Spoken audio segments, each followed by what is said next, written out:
আসসালামু আলাইকুম। গরমে আরাম পাওয়ার অন্যতম প্রধান উপায় হচ্ছে ঠান্ডা পানীয়। এমন পানীয় পান করা উচিত যা দেহকে ঠান্ডা করবে ও স্বাস্থ্যও ভালো রাখবে। আর এমন একটি পানীয় হচ্ছে লাচ্ছি। আজকে মাত্র কয়েক মিনিটেই তৈরি করে দেখাবো অত্যন্ত সুস্বাদু লাচ্ছি। চলুন তৈরির প্রসেসটি দেখিয়ে দিই।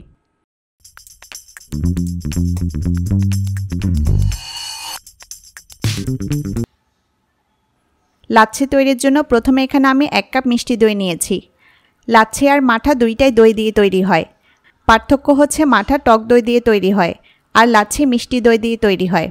মাঠার রেসিপিও আমার চ্যানেলে আছে, লিংক উপরের আই বাটন ও নিচের ডেসক্রিপশন বক্সে পাবেন। দইটা আমি একটা ব্লেন্ডারের জগে নিয়ে নিচ্ছি।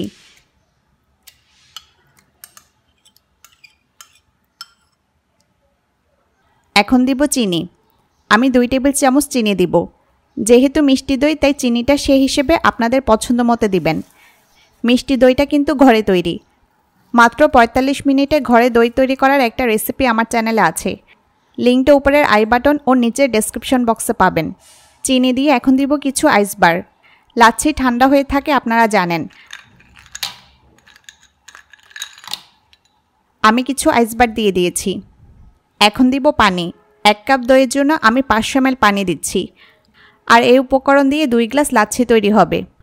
আপনারা আরও কম বা বেশি লাচ্ছি তৈরি করতে চাইলে সে অনুপাতে উপকরণগুলো কমিয়ে বাড়িয়ে নেবেন। এখন ঢাকনা লাগিয়ে সব কিছু ভালোভাবে ব্লেন্ড করে নেব।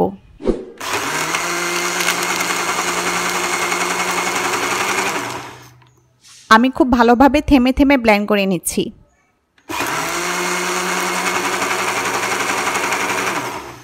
লাচ্ছি দই থেকে বানানো হয়, তাই লাচ্ছি খেলে হজম শক্তি মজবুত হয়। পেটের জন্য খুব হালকা ও এতে পাওয়া যায় ল্যাক্টোব্যাসিলাস, যা পাচন শক্তি বৃদ্ধি করে। লাচ্ছিতে প্রোবায়োটিক্স থাকে এবং পেটের অবস্থা ভালো রাখতে সাহায্য করে। দৈনিক লাচ্ছি খেলে পেটে বাজে ব্যাকটেরিয়া কম হয় এবং স্বাস্থ্যকর ব্যাকটেরিয়া উৎপন্ন হয়। এছাড়া লাচ্ছিতে দুধের প্রায় সব পুষ্টি উপাদান থাকে। ব্লেন্ড করা হয়ে গেছে। এখন আমি লাচ্ছি পরিবেশনের জন্য একটা গ্লাসে কিছু আইসবার দিয়ে দিচ্ছি। লাচ্ছি যত ঠান্ডা হবে খেতে কিন্তু ততই মজা লাগে।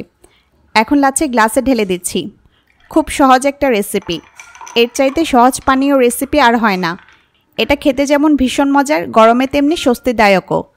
রেসিপিটি কেমন লাগলো জানাবেন। কোনো প্রশ্ন থাকলে কমেন্টে লিখুন, আমি রিপ্লাই দেব। সবাই ভালো থাকুন, সুস্থ থাকুন। আল্লাহ হাফেজ।